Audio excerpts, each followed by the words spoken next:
right, everybody, welcome to the K&M 495 Sportscast. This is Mike. As always, I am joined by the beautiful Kyle Ronick. Kyle, how you doing today? I'm doing great, man. Last week didn't start out too well for us. But it did not. No, we went 1-2 in those games. We did, which is the one team that won. That we didn't actually need to win, so that was very depressing. But we're going to start things off. Game 7 tonight at 8. Wizards in Boston against the Celtics. Winner goes to the Eastern Conference Finals. And how about that Game 6?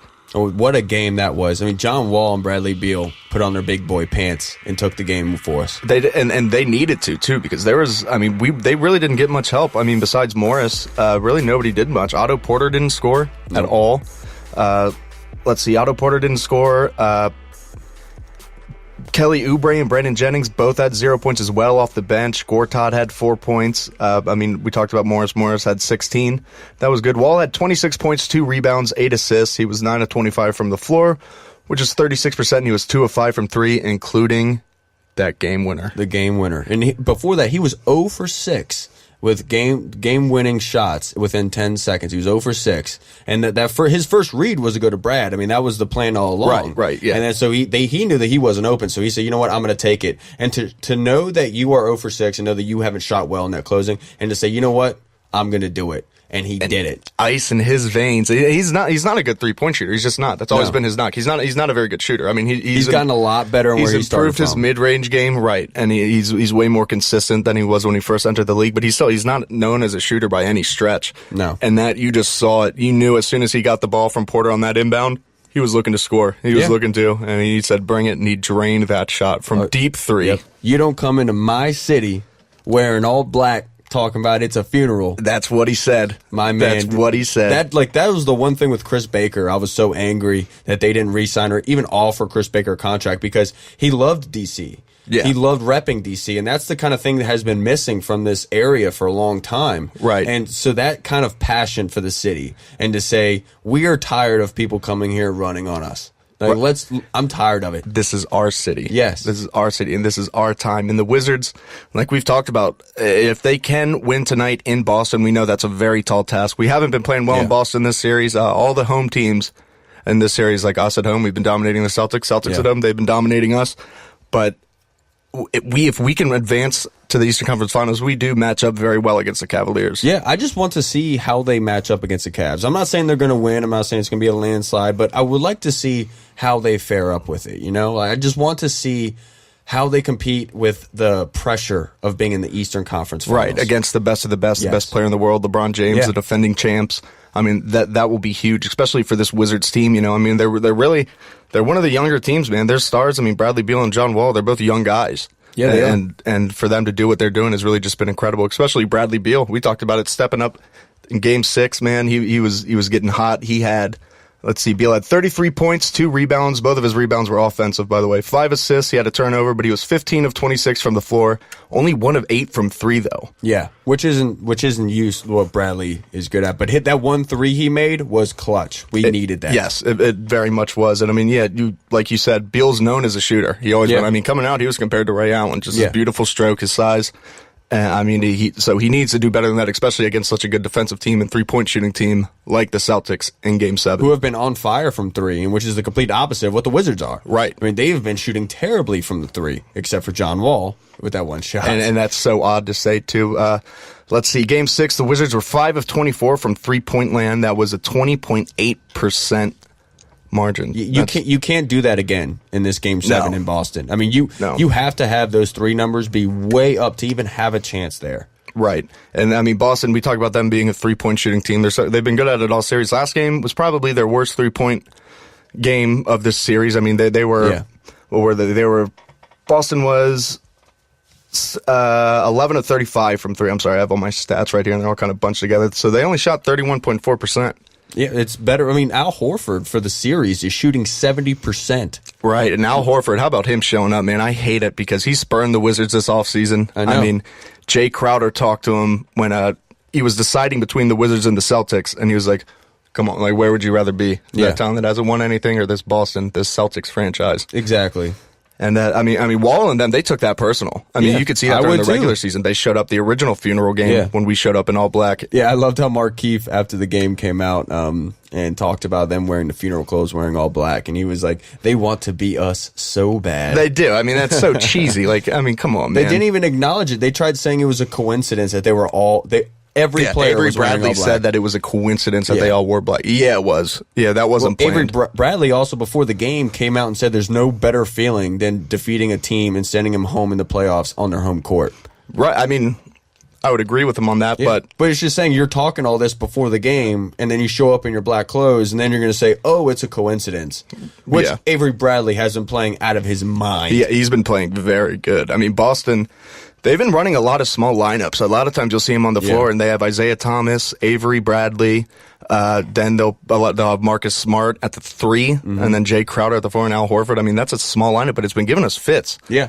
They've been doing a very good job. I mean, they're such a good defensive team, and if you can guard our perimeter with Beal and Wall, those are our 2 main guys, and Porter, I mean, out there, that, I mean, really, you can beat us. I mean, that's our big weakness, is if you can shut down our perimeter, then what's Gortat and Morris going to do? You know, Morris isn't a banger in the paint. He's a stretch four. Yeah, and they haven't been calling fouls for Gortat, even though how physical it is down there. Their guys just not shooting free throws. It's kind of weird. I mean, our entire team, let's see, this week, we got to the line 21 times. We only converted 13 of them, which is weird for us. That's about 62%. 8 points off the board for you. Right, exactly. And, I mean, the Celtics, they attempted 18 free throws. They hit 16 of them. It's about 89%. It shows. I mean, the Celtics should not have been in that game. They really shouldn't have. No, they shouldn't have. And, I mean, we got 0 bench scoring, just about. I mean, let's see. Bogdanovich had 4 points off the bench. Mahinmi had 6. Jason Smith had 3. Oubre and Jennings had 0. Yeah. So, I mean, that's... Bobo is the X factor for this game. 100%. He was 0 for 3 from 3 in Game 6. Yeah, somebody off the bench needs to come and bring some fire. Right. And we just can't do it with our starting 5. I mean, in the second half, 51 of our last points scored was between Markeith, John, and Bradley Beal. And that can't happen. That is crazy. You can't expect to advance to the Eastern Conference Finals, especially against a number 1 seed. Exactly. Getting 0 production from anybody else. Exactly. That's as amazing as that sounds for Beal, John, and Markeith. I mean, that's just so bad of the team. You guys need to make your jumpers. Right. And that's the thing. I mean, we're really not converting. We haven't been converting much. I mean, we've been lucky that we've won some of these games. I mean, we really shouldn't have. I mean, it just goes to show you the heart that John Wall and Bradley Beal have. Yeah. I mean, it's a little bit ridiculous. Let's see. The Wizards had 12 turnovers to Boston's 10.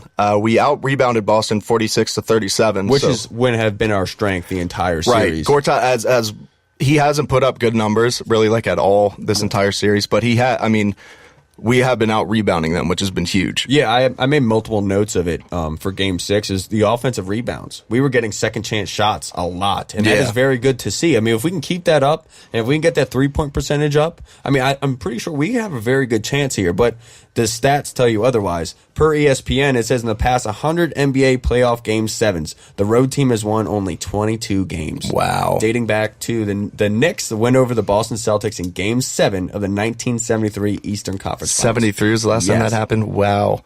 And it's so weird, too, because, like, the Verizon Center for Game 7s hasn't been kind to DC teams. I mean, we saw that with the Capitals. And so I was so pumped. I was like, all right, well, Game 7, like, at least we're not playing at Verizon Center. And then I was like, but, damn it, we do got to play in Boston. And they have been dominating us in Boston. And a lot of it, I hate to blame it on this, but a lot of it has been some officiating, man. Some officiating hasn't went our way. And I hate it when people use that as an excuse. But we got to play smarter. We got to play smarter. We can't be fouling them and giving them easy points from the charity stripe. We got to crack down on their threes. We got to play Wizards basketball, which is getting into transition. It's letting John Wall run the point, and then it's Bradley Beal and Otto Porter hitting some threes. Well, I've said this before in other podcasts where I said I'm tired of complaining about the refs in playoff games, because obviously we know that's going against us. So let's just come out and let's have the mindset knowing that we have to beat the refs along with the Celtics, because it is in Boston. You can say what you want, but there's more of a chance that they're going to get more calls. That's just how it is. Let's just go out. Let's go out and make sure that the refs cannot control this game. Don't make it easy on the refs. No, not at all. Don't make it easy on them. I mean, you want them to play physical, obviously, but you cannot make it easy on the refs to just give Boston free points, because they're getting to the charity stripe and they're converting them. I mean, at a pretty high rate this series, and You can't give that. You can't give a team free points. Yeah, I can't even say that I want the refs to give us more calls because we can't make the free throws. Right. It's so odd, too. I mean, we talk about it all the time, how Wall he's really stepped up in his free throws. I mean, let's see. This game, Wall was 6 of 8 from the line. I mean, it's not terrible, but I mean, you expect him to hit a little higher. It's percentage. better than Jan Mahimi, who started out 0 for 4 from free throws, which is like Shaq numbers. Yeah, that's bordering DeAndre Jordan. Yeah. Like that, I mean, if you can have a good game at a Jan Mahimi, I mean, that's going to really help you out down low. Yeah. Oh yeah. Al Horford has been killing us all series, and their whole offense runs through him. So if you can stop him, if you can just facilitate him just enough, just to make sure he's not having a over 25-point game, just make sure he's within the 20, in the teens, somewhere in that range, you have a very, very good chance to win. Right. Isn't you told me this earlier when we met up, isn't Al Horford shooting like 70% from the floor this series? Yeah. That is crazy. Yeah. He's shown up, and Al Horford, I mean, he really is, he is a very talented player. I mean, don't get it confused. Al Horford, I know there's not many dominant centers and power forwards in the NBA, but I mean, he's up there. He's very good. Yeah, Jay Michael from CSN actually said today, he was going through the film and watching what he's watched. He said everything runs through Horford. He was in the regular season averaged better than any other power forward in assists. So their offense runs through Horford. Oh yeah, you see it. Yeah, and so if you can contain him, you take away Isaiah Thomas at the same exact time. So we need to make sure that I'm not even worried about doubling him or anything. Just make sure all of his shots are contested. Right. Do not give him that free 3 shot that he has from the top of the key. Do not allow him to get that step in his face. Yeah. And just make sure that if he does go into the paint, you know what happens? We're going to clog the paint. What happens? He kicks it out. Right. I'd rather one of them shoot it. Yeah. Than Horford at this point. Shooting 70%. No, definitely. Hands down. I don't look. Avery Bradley has been playing out of his mind. He has. But I don't trust the guy to be able to make a whole bunch of threes that he has been in this series. Oh no, same with Jay Crowder. Like that's not. They shouldn't be doing that. I mean, eventually their luck's got to run out. I mean, they've just never been that consistent of players. So and then you have to say the Wizards can't keep it up either. We can't keep shooting that bad. No, I mean we have to have some sort of balance here, right? I mean, yeah, Porter finished what was it, 3rd or 4th in the NBA in 3-point percentage this season? He's been terrible. And he needs to show up. Beal, of course, he's one of the best 3-point shooters in the NBA. He needs to show up, and I mean, we need to convert things. I know that we need a lot of things to go our way, but that's really the only way that you can win a Game 7 against the number 1 seed on their home floor. Yeah, exactly. And I criticized Bradley last week. You know, as good as he is a 3-point shooter, he cannot make layups, but he stepped up big. Was at the rim, getting contested, and they weren't calling the fouls, but he was draining off the glass. I mean, he really did well last game, and I was proud of him. Especially in the 4th quarter, he had that huge reverse layup that went in. And Beal, for kind of being an undersized shooting guard, I mean, he's a little bit smaller than most. I mean, he's like 6. I think he grew to 6'5". Since when we drafted him, he was 6'3", but I think he's 6'5" now. But he's a good rebounding 2 guard. He really is. That's always been one of his strengths because he's such a physical player. So he needs to. I mean, him against Bradley is going to be a huge matchup. I mean, mainly he's been covering Thomas. Right. And Bradley actually played point guard in college at Florida. Yeah, yep. So I mean, he's naturally a point guard. Yeah, he knows all the positions. He knows where to go. I mean, their top 3, I mean, the 3 guards that they use, Marcus Smart, Avery Bradley, and Isaiah Thomas, I mean, they're all natural point guards. Yeah. I mean, they're undersized 2 guards if they're playing 2. But I mean, and they use all 3 of them. And Jay Crowder's been a lightning rod for them. I mean, he just sets defensive intensity, and we need to stop that. Yeah, absolutely. I just can't allow it to keep going on. I mean, they're shooting out of their mind. Nobody can keep this up. Just can we please play some good defenses? Right. I don't want to come out like the Caps.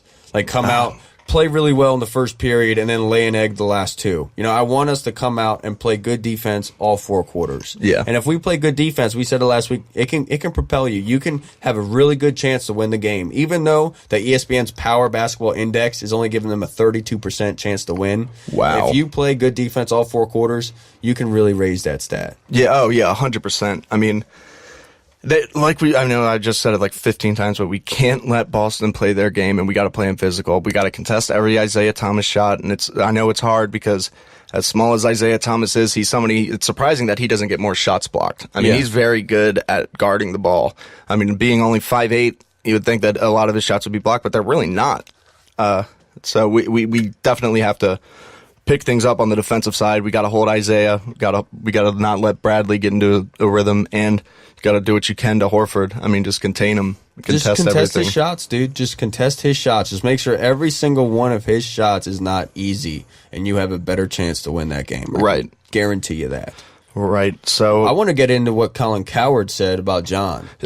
Colin Cowherd, you remember, he's never liked John Wall. No. Ever since he was in Kentucky, he said stuff. He said stuff about Sean Taylor when Sean Taylor passed. Oh, no, he's a complete garbage. He called out John, saying he needed to grow up and mature when he came out and did the Dougie for his opening. Yeah. It wasn't even a game. And they were just introducing John to the city in Verizon Center.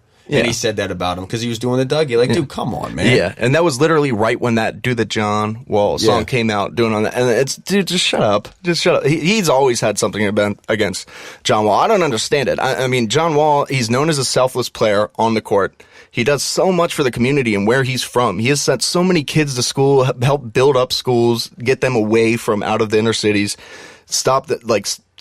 keep them occupied so they're not joining gangs, stuff like that. Like, John Wall's huge in his community. Mm-hmm. That's what I believe it was Chris Miller was saying. Mm-hmm. He was like, ask those kids about John Wall, how he is as a person. So exactly. Don't go attacking John Wall because you think that he's some thug or something like that. It was disgusting when Cowherd came out after Sean passed and said, like, this is what your actions get you, basically. And you can't say it's not. You can't say you didn't expect it. Exactly. Being completely ignorant to the situation and knowing that, Sean did come in as a hothead. Right. But he had a daughter. He was moving up to Virginia. He already bought a house in Virginia. Him and his wife and her daughter were going to move to Virginia in like a month, and then he got killed. Right. I mean, it just shows. I mean, you talk about people like John, and you talk about how off the court he's supposed to mature and be a leader. Well, like as a person who speaks to the masses, and you're criticizing these players for being more mature, needing to be more mature and whatnot, you're sitting here and only bringing negative about them, right? Based off of one circumstance that you're reading, not knowing the entire situation. What does that say about you and your professional career? Right. It says that he's ignorant. He's a leech. And he's banking on is your whole job is based off of likes and clicks. And that's all you're trying to do. You are a poor man's Skip Bayless. And it's disgusting the way that he goes after players and is completely negative about players. I can't say. I would love to go toe-to-toe with Colin Cowherd.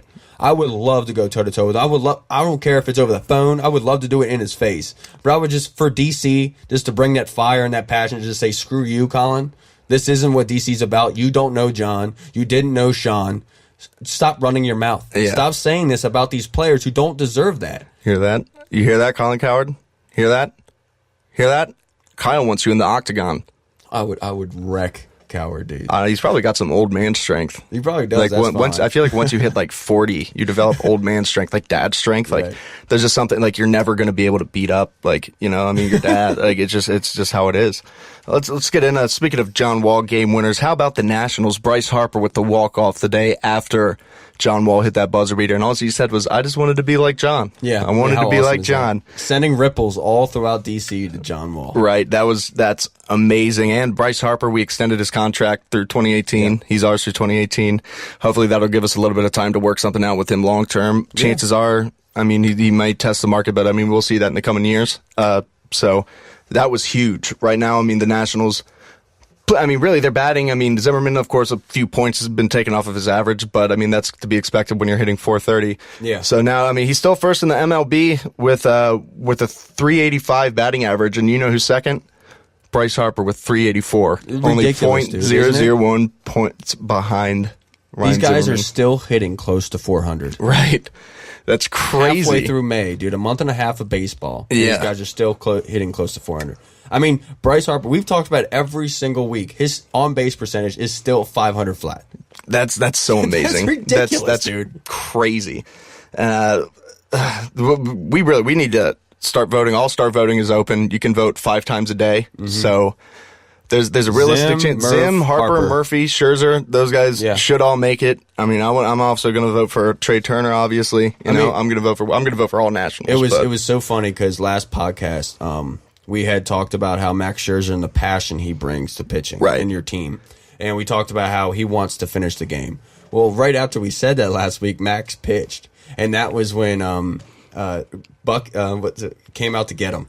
And he walked up to the mound, and Max Scherzer, he said, "I got him. I fucking got him." And he left him in, and he did. He ended the inning, and that's just what you need from your captain, was that your leader. Yesterday or 2 days ago when Scherzer caught the line drive off the knee, Off the ankle. Yeah, off the ankle, and then he ended up going 9 straight pitches after that. Yeah, I mean, he's just a boss. Getting out of the inning, he is. And you love that about Scherzer. I mean, Scherzer's playing ridiculous. He's second in the MLB right now. Let's see, where's this at? Scherzer's second in the MLB in strikeouts. He has 70. Chris Sale, of course, leads the MLB with 85. Imagine if we would have ended up getting Chris Sale in that trade. 85 strikeouts, 15 above number 2. That's crazy. Ridiculous. That is nuts. But we can't go into the Nats without talking about that terrible bullpen right now. Oh, my God. I mean, it's every game, dude. Every game they are giving up a leadoff walk and a couple singles, a double. Unless they're scoring 13 runs a game, no lead is safe with them just because of their bullpen right now. And I mean, they've got a few ideas. I was reading an article on federalbaseball.com. They have a list of 4 ways that the Nationals can fix their bullpen. And one of the things is to said, at least think about the idea of moving Joe Ross into the bullpen. I would agree with that. Yeah, I like that a lot. I think that's a really good move, especially for a long-term reliever. If your pitcher gets worked up in the 4th or 5th inning and you need a guy to hold you for 3 innings because your bullpen is weak right now because you pitched him a lot. Right. Yes, Joe Ross would be absolutely perfect for that, I would feel. And Joe Ross, too, I mean, his first time going through an order, the first time facing all 9 batters, opponents are only hitting 192 against him, and he's only gave up 20 runs. This first time through the order. However, his second time and beyond through the order, opponents are teeing off, hitting 314 with 41 runs. Yeah. So you're seeing that he doesn't have much deception. It's not a chess match with him. He's going with the same formula. Just going with his natural ability. And throwing, like, let's say, for example, he's throwing a fastball his first pitch. Second pitch, he does his changeup. Third pitch, he goes back to the fastball. So it's showing that every single at bat, it's the same way. And so when he goes through the lineup, they're starting to key in on it, and now they know how they're pitching him. And then so when that second lineup comes up, he's gone. They're not exactly. He's not changing things up. Exactly. Another shakeup they said would be to call up AAA farmhand Austin Adams. They said Adams, who the Nats acquired in exchange for Danny Espinosa, has put up a 1.45 ERA in Syracuse with 31 strikeouts over 18.2 innings pitched. That could be, somebody that you call up. He's not one of our biggest prospects, so we can definitely afford to call him up and not ruin anything. But we've given these guys chances. It's been a month and a half now. We've given guys chances. I know that everyone's screaming to go get a free agent. But, Dusty and them are giving these guys chances to be able to get that job, and nobody has taken it. So I'll give it maybe a month. If nobody still has stepped up to the plate and become the leader of that bullpen and solidified it, I would say let's go shopping. Because Rizzo came out and said, we're not shopping. We're not shopping. Right, and that's another thing. One of the other things on that list of the 4 ways to fix the Nats bullpen, it said put some guys on the block. It said the Nats should make clear to the rest of the league that they're willing to trade any prospect not named Victor Robles or Eric Fetty. Juan Soto, Andrew Stevenson, Rafael Batista, and Eric Fetty may all be valuable pieces for the Nationals and could have major league impacts, but prospects are prospects. For example, Soto probably won't be in the majors for another 3 to 4 years. So if you can get somebody that can get an immediate return with Harper, like his contract pending, I say you do it. Yeah. You have to fix that bullpen. We're not, as good as our offense is and our starting pitching is, we're not going to go far if we make the playoffs because of our bullpen. We're just not, you can't get by with that in the later innings. You can't expect Max and Strasburg and all these guys to go 7 or 8 innings a game. No, you just can't. In previous years, you've seen it where the offense would carry us, and once we got to the playoffs, the offense is gone, and your pitching needs to be able to hold you. And when you're up in a 2-1 game in October, you need your bullpen to come through, and it's shown they can't even do that in April and May. Something is wrong. You're not going to win games. Right. Good. Obviously, good hitting is what it is, but good pitching and good defense wins you games in the postseason. Yeah. Look at the Indians last year. Yeah. That's just how it is. You have to be able to just play fundamental baseball as a pitcher in the field.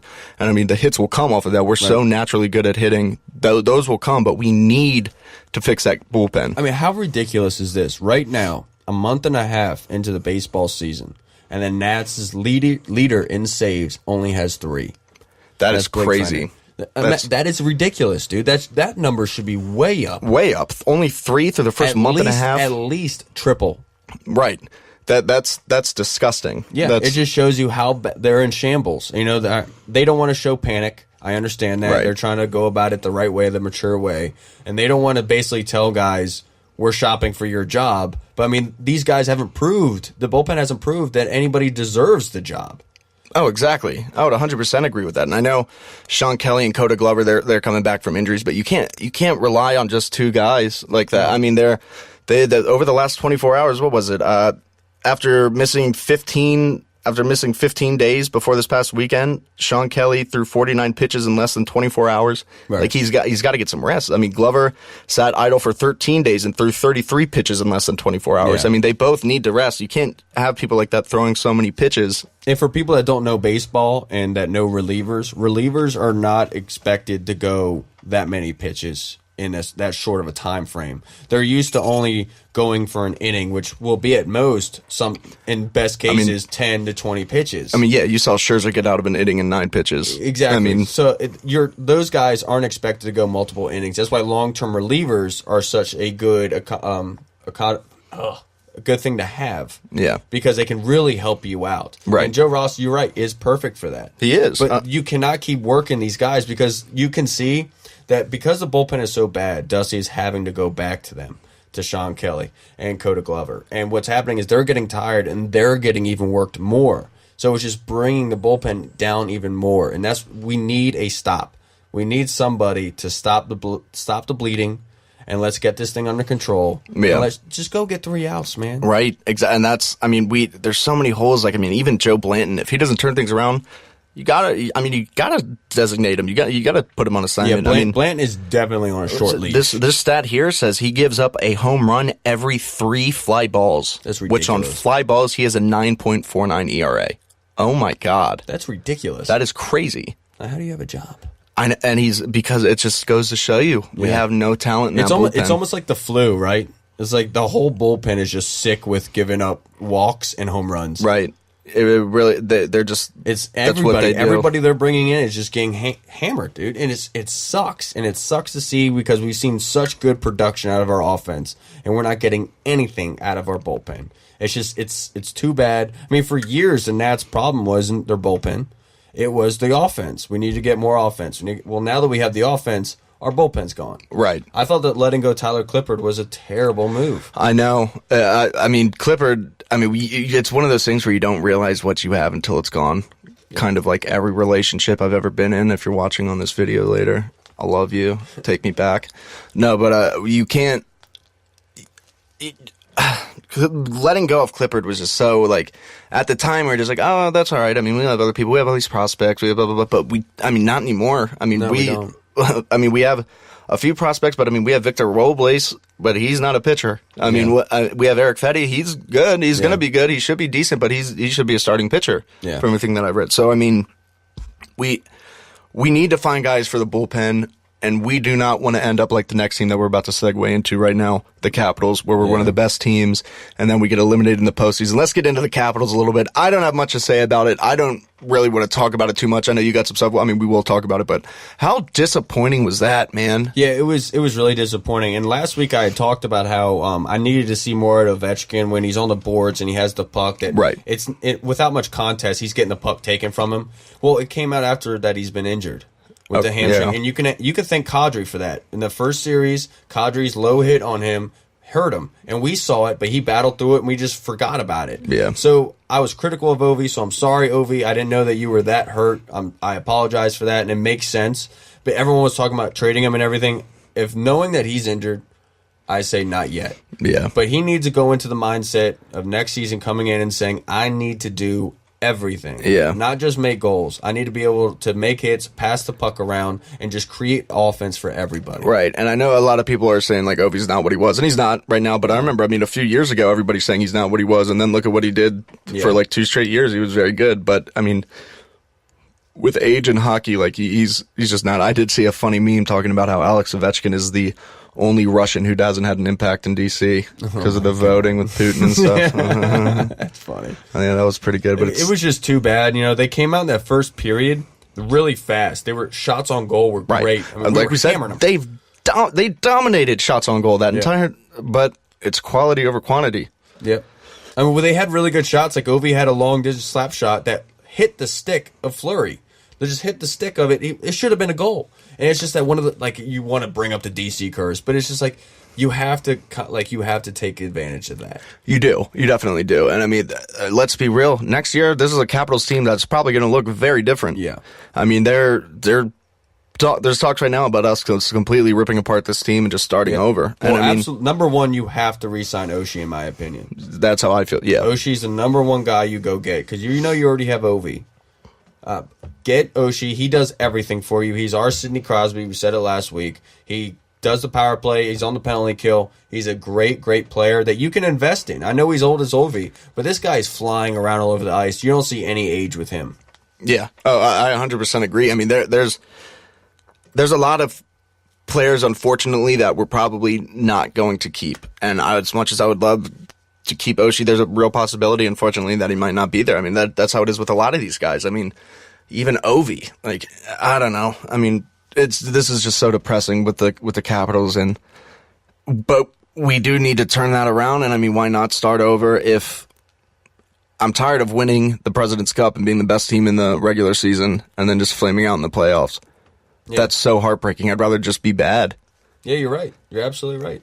I mean, but I would rather go to the playoffs personally. Well, just because I've seen, you get a chance, but yeah, I've seen the Redskins being so bad for so long, being the embarrassment of the league and the Wizards. I have to love everything that I'm seeing. You know, I can't sit here and say I'd rather them lose. See, I don't know. I almost feel differently about that, just because I feel like I'm just so used to getting my heart broken by them that it's like if you don't make the playoffs, you have no chance of getting hurt. You have no chance. Like, I don't know. My heart is broken. It's broken right now. I'm about to cry. Well, you've seen like with like multiple pro sports that like either the NFL has come to this and the NBA. If you're stuck in the middle, if you're that team that can't get into the playoffs, that is no man's land. Nobody wants to be there. You either want to be the worst in the league or you want to be in the playoffs. And so I'm taking that I'm leaving. I will love the way that they're playing. I don't care if I'm breaking my heart every season. That's fine. But I would be pissed off if my team was never making the playoffs. And see, maybe that, like, for me, that just comes from, like, I understand what you're saying about the Redskins, but for me, no team even comes close to the Redskins. Like, that's just how it is. Like, I mean, obviously I love the Nats, Caps, and Wizards, but for me, I'm just such a football guy. Like, Redskins number one above everything else, and everything's kind of just in second behind them. That maybe I just feel like it would be easier for me personally for my heartache. They probably gave me so many heart problems right now, the Capitals, just from that. Like, I don't know. I don't want to talk much about them right now. It was too bad. A fresh wound. It was too bad. You would have wanted them to compete a little bit more, harder. But you can't say because we don't know. But in that first series, they had so many overtime games. That can't happen. I mean, I would hate to say it, but it just seemed like in the last two periods of Game 7 that they were tired. They were. I mean, what was it? 5 of the 6 games went into overtime or something like that in the first series? I mean, you just can't do that. Hockey's such a physical sport. The Stanley Cup playoffs are so physical. You can't do that. Yeah. Like, the guys, it was just too bad. You would have loved to see them compete more, but it is what it is. It's a growing process, like I've always said, even though they've lost every single year in the first or second round. It's a growing process. We're going to get over the hump, everybody. Stop. It's all right. We're going to get over the hump someday. And it sucks. I'm such like an optimist when it comes to sports. But like, I'm always trying to be like a glass half full kind of guy. But like, it's not going to be okay. Maybe that's just the drama queen in me. I don't know. I'm being a diva. I mean, just judging by DC Sports, you can't be optimist. Yeah, it's just still a fresh wound for me, I guess. There's just no other way to look at it anymore for me. Like, do I want to just like sit around and be depressed all the time because of it? No, man. I mean, I'm going to look forward to the future. I love being depressed. You just sit in your room, don't talk to anybody, just eat pizza and all the ice cream that you want and just watch TV. I was made to be depressed. That's perfect. That's perfect for me. Let's get into a team that will break our hearts. Let's get into the Redskins a little bit, and then we can get into some NFL fantasy and stuff. Yeah, they had their rookie minicamp over the weekend. Right, they did. All the rookies were out there, and it's going to be very interesting to see how Fabian Moreau comes out off of this injury. I mean, you can't expect much from him his rookie year, but I mean, I got some stats. He's not going to see the field until at least late September. Yeah, until about mid-season or like the quarter way through the season. Let's see, but we need him. I mean, last year, I'm pulling up some stats. According to Pro Football Focus, Kendall Fuller got lit up allowing quarterbacks to post 120 passer rating when they were throwing into his coverage, and Breland allowed a passer rating of 91.7. Right, but Dallas took advantage of Fuller with Dez. So I would say that's a little skewed because you're putting a rookie in a slot against Dez, one of the best wide receivers in the NFL. Right. Breland, I'm sure that game against Pittsburgh skewed the heck out of those stats. I understand Breland did not have that good of a year last year. I will agree with you.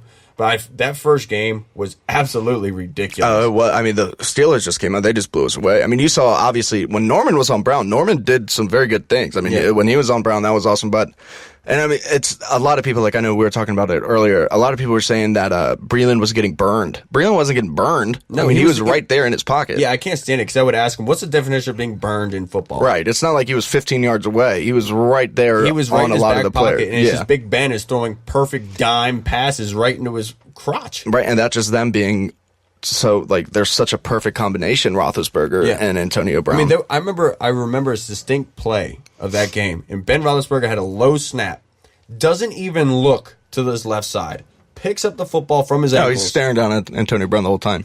Picks the ball up from his ankles, not looking at anybody, picks the ball up, looking at the ball, and just chucks it as a fade on the left side of the field, and it was a perfect dime in stride. He knows where he's going with the ball. It was absolutely ridiculous. I've never seen anything like that before. Never even looked over there. Just tossed it, and it was a perfect pass. Right, and Roethlisberger, I mean, a lot of people want to say he's getting older, but Roethlisberger does some incredible things. If you actually sit down and watch him, as much as I don't like Pittsburgh just as a city in general, because it's gross, he's so good. He's just he's very good. Well, let me ask you, what is one of the things I love asking people is, what is your top 10 quarterbacks playing right now?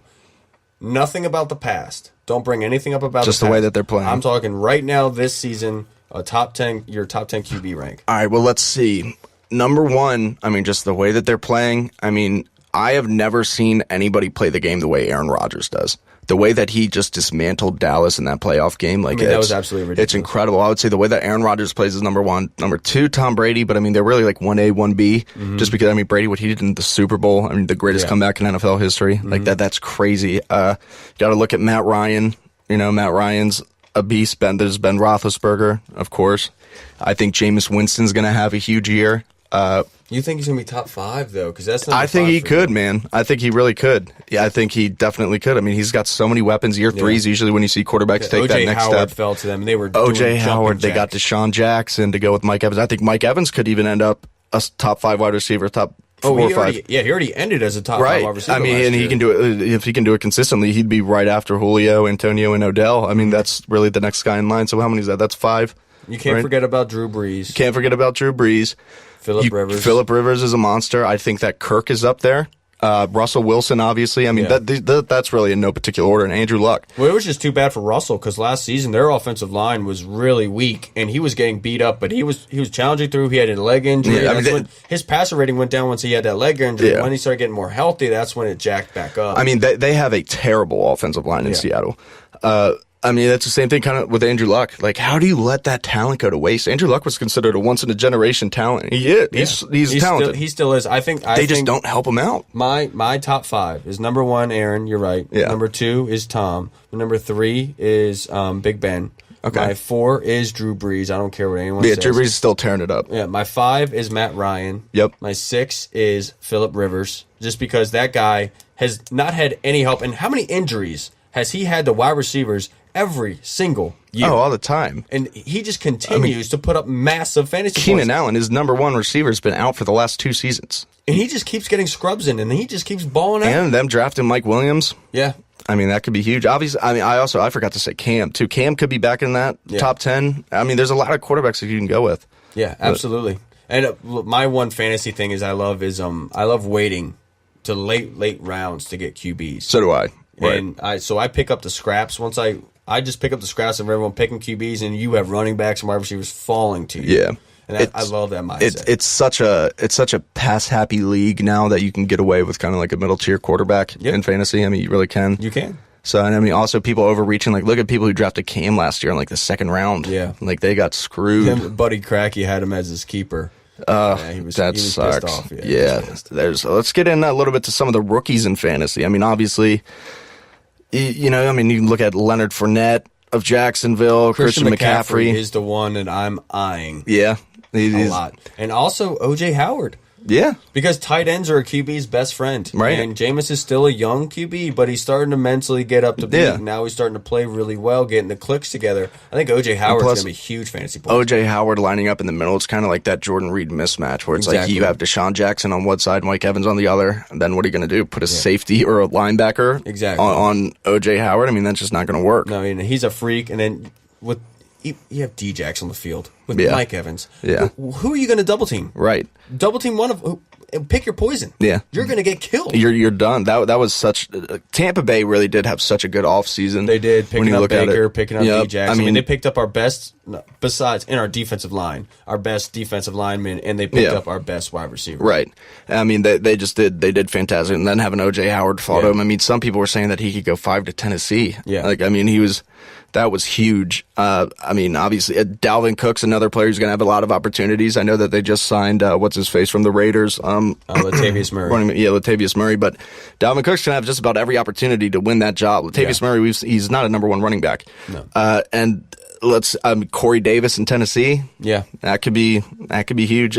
Finally, if he can solidify himself as a number one wide receiver for Marcus Mariota, that would be huge. Yes. Let's talk about our boy, though. Samaj P. Ryan. He's going to have every opportunity. I think he's a sleeper. He's somebody who could actually lead us in carries. I mean, you look at Fat Rob. As good as Fat Rob did last year, he ran for 704 yards. However, in the red zone, he only averaged 2.41 yards per carry and 1.16 yards after first contact. That's not going to happen to P. Ryan. I attest that purely based saying that Rob Kelly has really good vision. Very good vision. And that's the one thing that Jay Gruden kept saying last year is his vision is very good because Matt Jones and Alfred were just completely missing holes. Yeah. And so we need to fix that. So Rob Kelly does a really good job of that. But when you're inside the 20, those lanes aren't as wide anymore. They're really small. Yeah. And you need to have that upper body, that power to thrust through guys and be able to get to that goal line. It's not like Rob Kelly's not strong, but that's where P. Ryan's going to come in. Samaj P. Ryan is going to do that for us. I think that is going to be the fantasy sleeper for running backs. I think he's going to be pure touchdown value. You remember back when the Cowboys, I think it was Marion Barber? 2008, Marion Barber. That was exactly what they did. He didn't have many. He wasn't a 1,000-yard rusher, but he did have like 14 touchdowns. Exactly. Right. And that's why I think that's the best way to get P. Ryan into the mix is letting him come in and goal line and get that confidence, and not just sending him out to the Wolves and saying, "Do it, young man," know? But just getting him in the goal line, let him do his thing because the guy always falls forward, and he's actually a pretty good route runner out of the backfield. As well. I mean, he's a very underrated route runner. He's Oklahoma's all-time leading rusher. Yeah. I mean, they've had Adrian Peterson. Granted, he didn't stay the entire time, but he was splitting time with Joe Mixon last season. Yeah. And he's still, I mean, he rushed for 427 yards in one game against Kansas in 2014. Melvin Gordon broke the record the week before, and then the next week, Samaje P. Ryan broke it, shattered it. Yeah. 427 yards in one game. I mean, even though Melvin Gordon has only had 1 year and he didn't have a touchdown in his first year, that is some pretty good company to be. Oh, yeah, Melvin Gordon tore it up when he was in college. I mean, he really did. His rookie year in the NFL, he didn't didn't do too good. Last year, he came in and he lit the league on fire. He did, and that can segue right into who are your top 5 running backs this year in fantasy football. I could read you some of mine right now. Yeah, it's obviously it's going to be Lev. Yeah, it's my number 1 as well. Number 2. And then you're going to have to go with Zeke. Okay, I have Zeke at 3. You had Zeke. I have David Johnson at 2. But those you can interchange any of those. David won me the championship last year. Right. But I'm just worried about David because he ended the year last year on injury. And then you're coming out and asking him to do the same exact thing. Teams are going to key in on him. And I'm worried because a lot of players have always said, you never come back 100%. Right. You'll come back 95%, but you're still not what you were before after an injury. And that scares me, David. Yeah. I love David. I thought he was a perfect running back. I think you can make the argument that he was the best. He was the best all-around running back in the NFL last year. But just because Lev had 4 games Lev missed the first 4 games, right. But, but also Carolina didn't, Arizona didn't really help him. No, they didn't draft anybody really on offense that can make a difference. I mean, Carson Palmer's getting up there in age. Their Fitzgerald's getting up there in age. Hurting. Right. I mean, their offensive line is not very good, but that just goes to show you what he does. And I mean, after that, you can kind of make an argument for anybody. I have Melvin Gordon in there. At number 4, I think he's gonna do very well. I think that the addition of Mike Williams to Phillip Rivers, if he stays healthy, is gonna just open up running lanes. I mean, if you have those wide receivers with Keenan Allen, Travis Benjamin, Tyrell Williams, and Mike Williams now, I mean, that's just gonna open up running lanes for Melvin Gordon. He's just naturally so good. And I think that if Corey Davis can really help out Marcus Mariota and open that field a little bit. For DeMarco Murray. I think DeMarco could possibly be a top 5 running back in fantasy this year. Right. He showed what he was last year. I mean, DeMarco Murray tore things up. DeMarco Murray was so good. And I just had somebody on the tip of my tongue, and I can't remember who it was now. Now it's pissing me off. Who was I going to say? Oh, well. Were you going to talk about Leonard? No, well, I mean, I think Leonard Fournette's up there, but there's somebody that I'm missing, and I can't quite put my finger on it. Todd Gurley. I think Todd Gurley's going to end up having a bounce back year. Todd Gurley, he's just so natural. He's naturally good. I mean, last year he struggled, obviously. I think, though, that Sean McVay is going to work wonders with Jared Goff. I mean, even if it just gets Jared Goff playing average, that's going to be considered working wonders with how bad Jared Goff did, and that's going to open up some running lanes. Even though, I mean, the Rams, they didn't do anything really in the draft either. They didn't have a first-round pick, though, but they didn't do much. No, they didn't. The guy I'm really looking forward to is to see how Devontae Freeman bounces back after last year. Yes. That'll be very interesting without Kyle Shanahan. Yes, exactly. To see how that offense runs. And another guy you can't forget about is Isaiah Crowell up in Cleveland.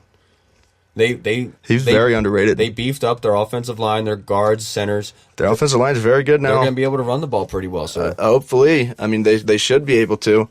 But yeah, the other guy, I mean, obviously I love Leonard Fournette. A sleeper rookie, I think, besides Samaje Perine, has got to be Curtis Samuel for Carolina. It was kind of a question mark as to why they picked him in the second round because he's a similar player to McCaffrey, and they picked McCaffrey in the first round. Right. But they're saying Curtis Samuel is going to strictly play slot receiver for Cam Newton just about. And I think if he can turn things on and with McCaffrey back there, I think that could be huge for Cam in that Carolina offense. A guy that I absolutely love. I draft him in almost every single league. And his draft stock has dropped down a little bit this season, is Tevin Coleman.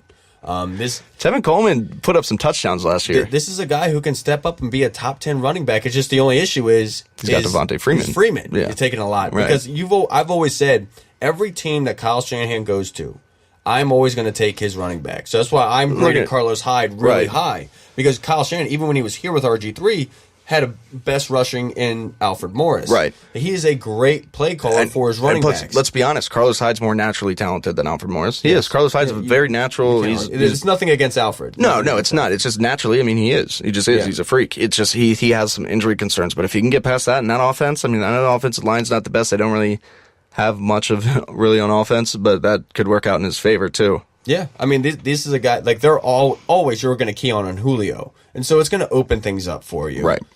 They're going to do well. It's just, if it was funny because Tevin was drafted to be the starter. Then Tevin got injured, and then Devontae Freeman came in, lit the league on fire, and then Tevin comes back and then starts easing his way back into that because he was notching away touches from Devontae, and he was putting up huge fantasy numbers. Oh, yeah. Yeah, definitely. We get into tight ends. I have my top 3 tight ends, but I really have 4. Obviously, Gronk is up there. Jordan Reed, can't say anything about him, as well as Greg Olsen. But another guy who kind of snuck in there over the last couple of years is Delaney Walker. Delaney Walker was really Mariota's only go-to target. I think you're sleeping on my boy. Who? Travis Kelce. Oh, yeah. I mean, hey, Kelce is a monster. I probably did forget about him. He's 6'7". He's a matchup nightmare on an offense that does not pass the ball well. No, they don't. Same Tyler Eifert. Eifert's another guy if he's healthy. He was injured a lot of last year. If he's healthy, though, I mean, he's dangerous. Yeah, last year I drafted Eifert in the late rounds, and I kept him until he became healthy, and then started putting. And he was immediately producing as soon as he came in. Right? Yeah, I had him too. He has injury concerns, just like almost every single of these tight ends, except for Greg Olsen. That guy is Superman. He's just consistent. Never gets injured. No, he doesn't. He was even like that in Miami and Chicago. Yeah. I mean, when he was a Miami Hurricane coming out, he was very good. He has like that surfer boy kind of look. Do you know what his nickname was at the University of Miami? What was it? All the football players called him? What? Greg the Third Leg. Greg the Third Leg. Oh, no way. That makes so much sense, though. I feel like he probably definitely has a monster hog. Yeah, I feel like he's like. There's a reason why he gets along so well with all the other dudes. It's that big, really. Good for him. Dude, hey, man, that's my man. See, like I feel like people don't make a big enough deal about that. Like, that's like a very what if underrated. that's like part of like Scott's scouting? Well, like, I mean, what's your real measurable? If it's there, if you've got a dad dick this early without even having a kid, you're mine. I mean, I heard a little Dickie touch on this actually, and it's very true. I'm surprised nobody made a bigger deal when LeBron's junk got showed on TV last year during the playoffs. It was in his shorts, yeah, and it got showed. He pulled his jersey down real quick to untuck it. You just saw the lap hog. It's right there. Surprised, like, I thought that the world would have stopped when you saw that. Jesus. Like, yeah, ugh. What else? See, I got some sleepers on here that I basically already talked about. I have for sleepers, even though James can't really be, and Mike Evans can't really be considered sleepers. Neither can Delaney Walker, but Melvin Gordon I have sneaking up. Another rookie that I think can put up some pretty good numbers is going to be Evan Ingram with the Giants. Yeah, I was going to talk about that. I mean, they have so many that, let's see. They've been starving at the tight end position. Oh, for a long time. I mean, you don't think that Jordan Reed didn't have an effect on them? That's why they took Evan Ingram, because he's compared to Jordan Reed. He's an undersized tight end. He runs great routes, and he's quick with the ball in his hands. They compare him to Jordan Reed. He's basically an oversized receiver. Every tight end they've had for the past 10 years has been a slow dude besides Jeremy Shockey. Right. And I mean, Martellus Bennett, he didn't really produce when he was with New York.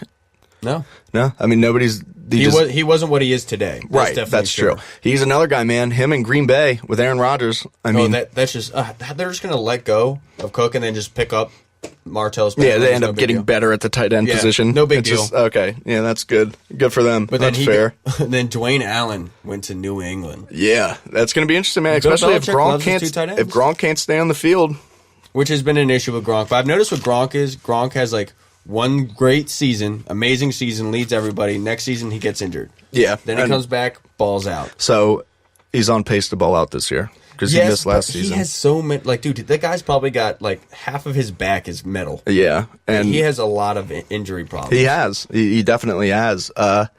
Another rookie that I have to look out for is Alvin Kamara in New Orleans. Yeah. He was never the number one back. He went to Alabama, then transferred to Tennessee. At both places, he was never the number one running back. He's not going to be in New Orleans either with Mark Ingram and now Adrian Peterson, but he's somebody who can catch the ball very well out of the backfield. Drew Brees will find you if you're open. So if he gets on the field, if he can work his way into some playing time, he can put up some good numbers. Did you hear about Eddie Lacy?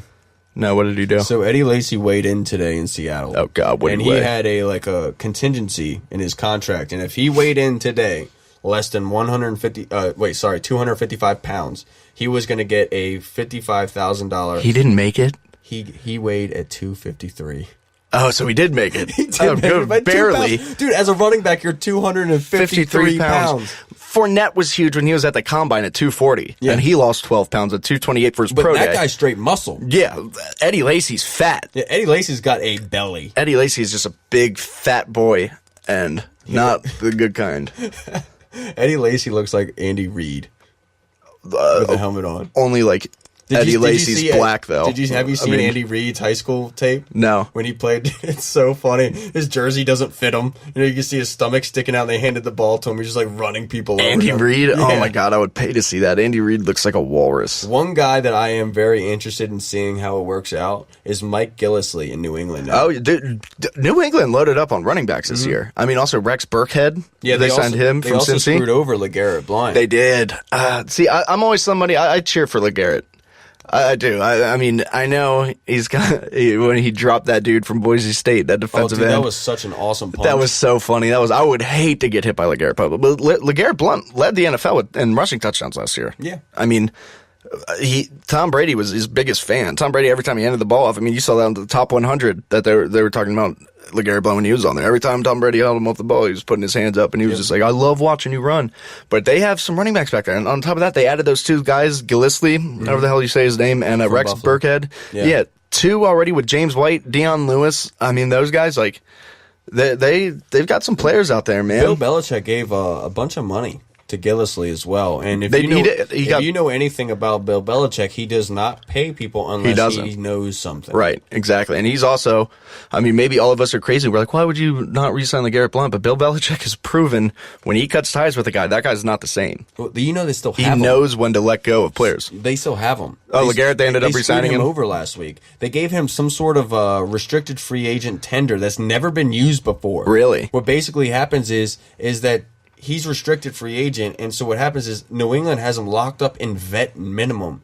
Either he doesn't play at all, or he has to play with New England up until like week 9. Wow. So they screwed him over. They did screw him over. Especially, I mean, the guy just led the NFL in touchdowns. Yeah. I mean, come on. But it also speaks to Bill Belichick. Because Bill Belichick doesn't care about players. He'll cut guys no problem. That's what you've seen in the past. I mean, with people like Randy Moss, Vince Wilfork, all these guys. Right. But it's just he's Bill not done Belichick yet. Is smart in knowing that he doesn't want to give a bunch of money to the running back position because it's a dying breed. It is. It really is. And I mean, you think that it's kind of been saved a little bit with the freaks that have came out. I mean, 3 years ago, you saw Todd Gurley get picked in the top 10. Then it was Ezekiel Elliott last year. And then this past season, Leonard Fournette went number 4 as well as Ezekiel Elliott. And it's just, I mean, like the running back started to make a little bit of a comeback, but it's still, I mean, you can get by with some, I mean, look at it, running back. It's easier to find a running back in the middle rounds than it is a quarterback, a receiver, or tight end, or any of these people. I mean, that's just the way it is.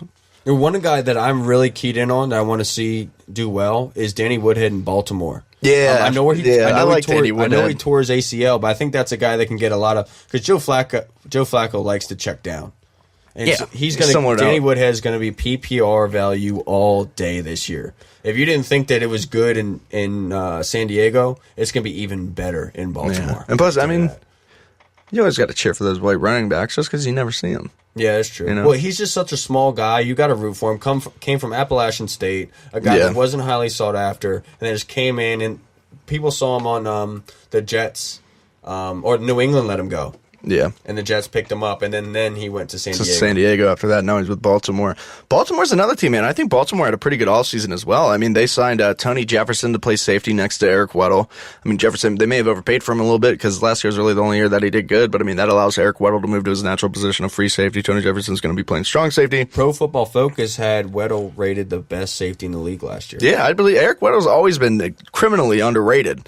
He was a beast in San Diego. Yeah. And now, I mean, in the draft, you look at what they did. Baltimore they had a good job. They had a top 5 defense last year. Yeah. They had Marlon Humphrey to that outside of Jimmy Smith, and they also drafted, who was it? Tim Williams, Chris Wormley, and the other pass rusher, Tyus Bowser. I mean, they got some good. Mosley retired though, which is the best. Well, Mosley didn't retire. He didn't retire. No. It was the other dude. I forget his name. Last year was like his rookie or his second year. He was like an undrafted dude. Yeah, but it wasn't. But he was a starter though. He started next to Mosley. Yeah, and they're 3-4. Okay. That makes sense.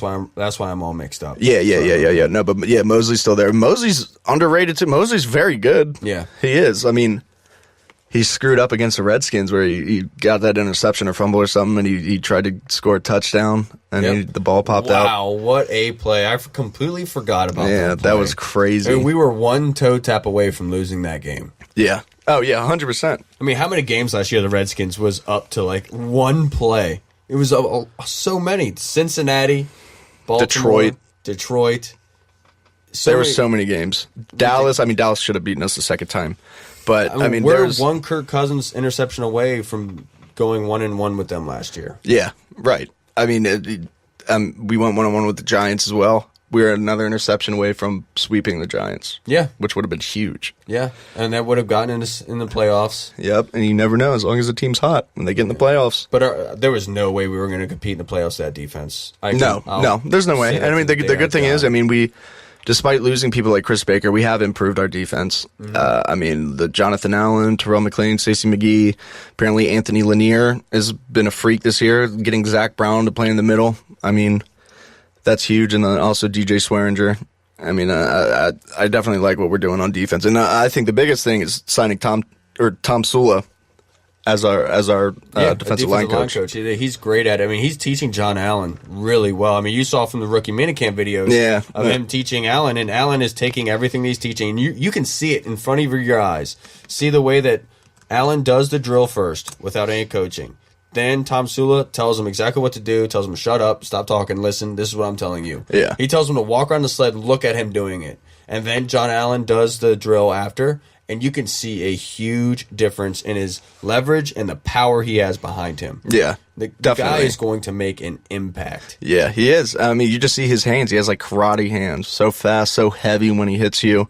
Let's see. We're getting close to the time limit here. Let's see. You see Patrick Mahomes got robbed gunpoint. Yeah. He got robbed. They caught the guys right away, but they pulled a gun on him. They he robbed also him. said that the playbook is a lot more hard. It was more complex than he thought. What do you think? It's Andy Reid's offense, and you're in the NFL, dude. Right. Like there's a reason. That's like Donald Trump coming out and saying, "I didn't think president was. I didn't think it was going to be as much work as I." What do you think? Every president has ever said that. Yeah, I mean, look at the presidents when they go in. Yeah, they come out and they have completely gray hair after serving 4 years, and you're just like, wow. Yeah, dude, Barack Obama looked like he aged 30 years. Yeah, when he came out after I know. Ooh, it's crazy. It's crazy what that happened. What do you mean you didn't think it was?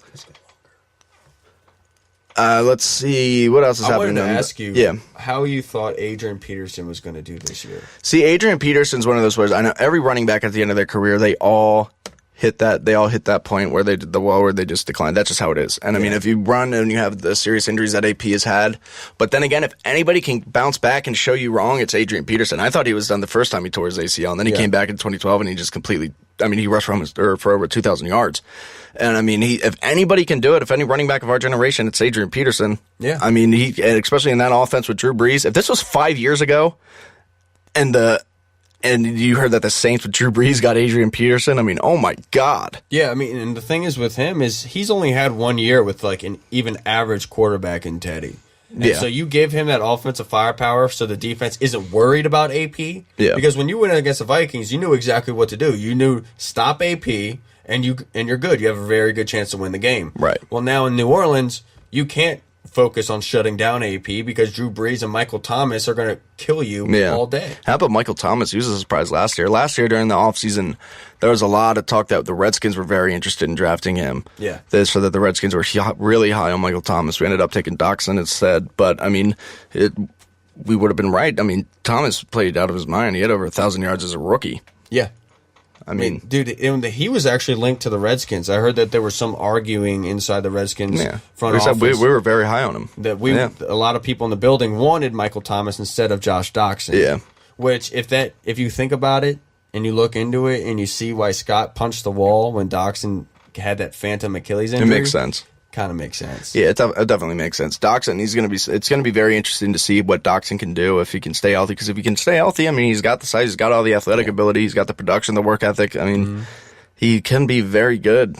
It's just a matter of him staying healthy. He had those phantom injuries last year. And then, I mean, like you see last year when he was on the field, he had that 50, 60-yarder against the Cowboys in week 2. Just came in for one play, and then you saw, obviously it was because D-Jax took away the entire defense. I mean, 4 guys ran with him. But still, I mean, it shows something.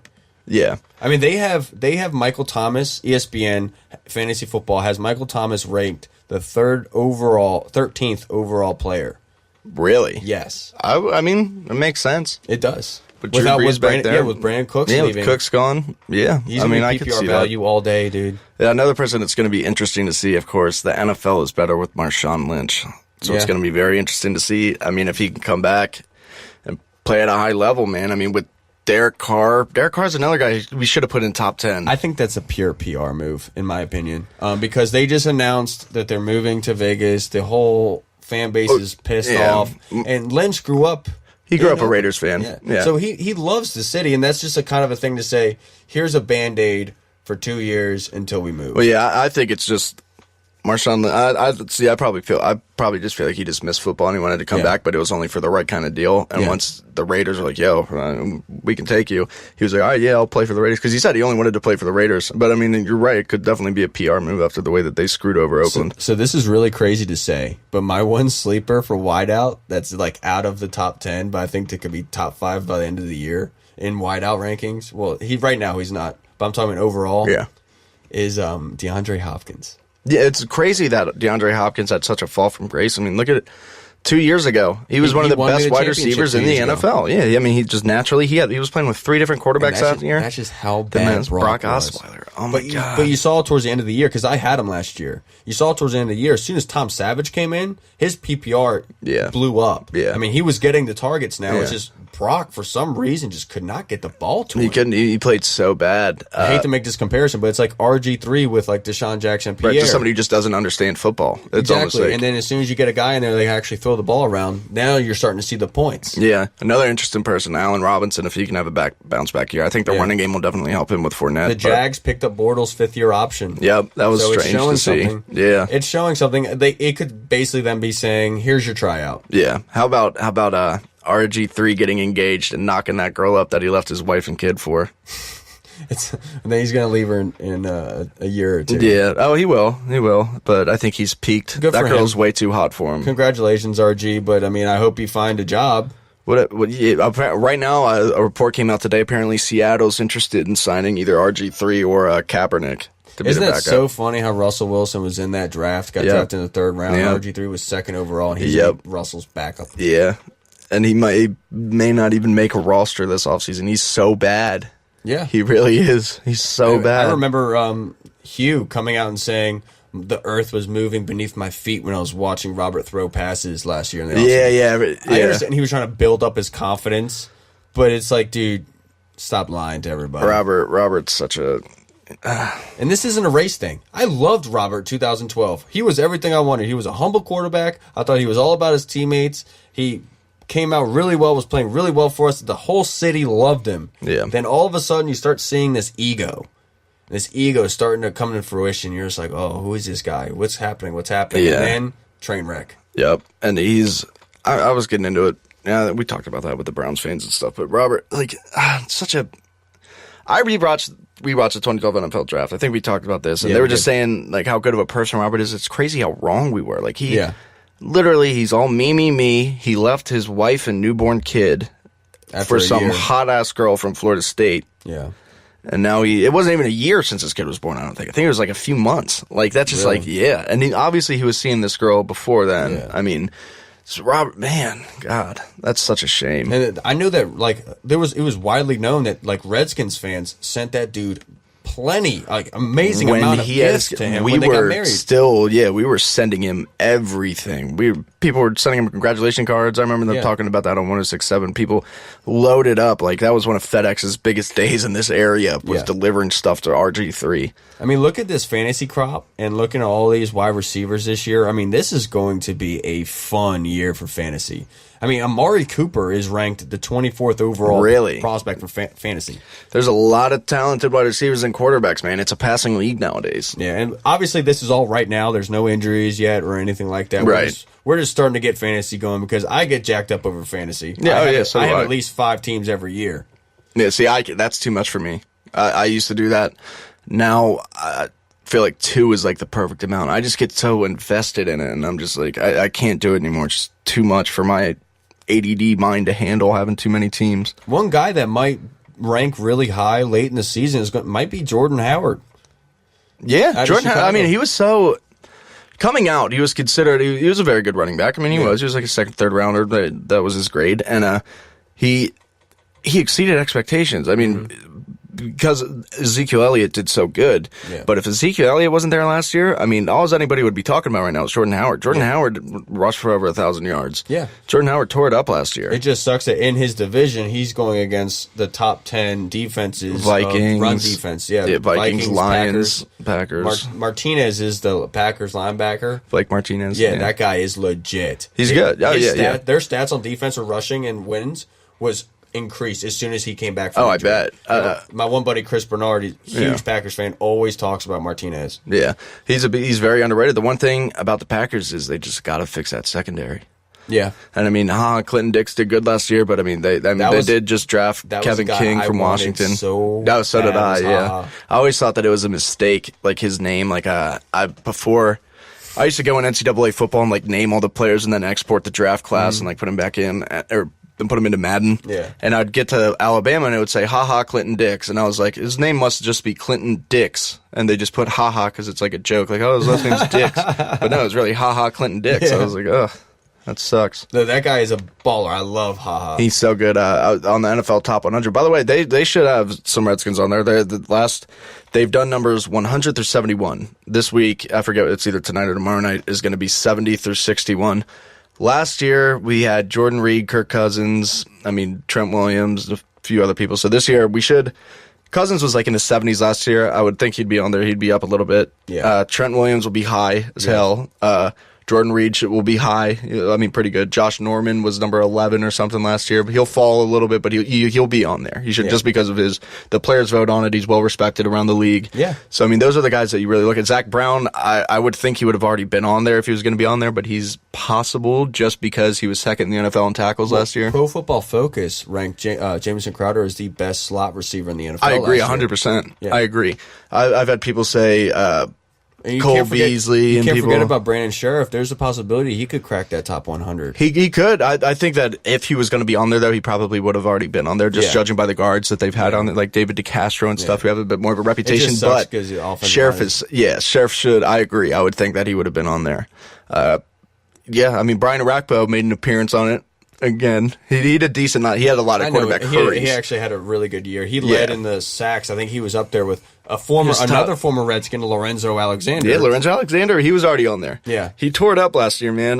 You got to cheer for somebody like that. Lorenzo Alexander came into the league as a guard. Yeah, switched him to defensive tackle, then to defensive end, then to linebacker. And I mean, the dude just does whatever he wants. Special teams ace. He was made the Pro Bowl as a special teamer. As soon as Lorenzo left, our special teams went to complete poop. Yeah, it went to shit. They did. Tore it.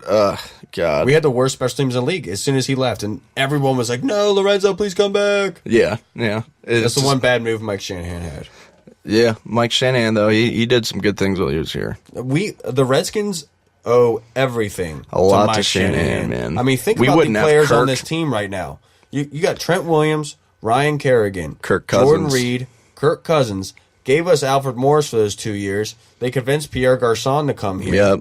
This is a guy who just knows football, and we owe everything to him. Yeah, I remember thinking, like, we were so pumped because we were like, well, once Mike retires, we're just going to promote Kyle to head coach. Yeah. Kyle Shanahan. And then we screwed them over. Shocker. And it was amazing to see, like, people come out, like fans, try to say Kyle wasn't that good. I remember telling Hizer back in, like, I think it was 2011, the year before we got RG.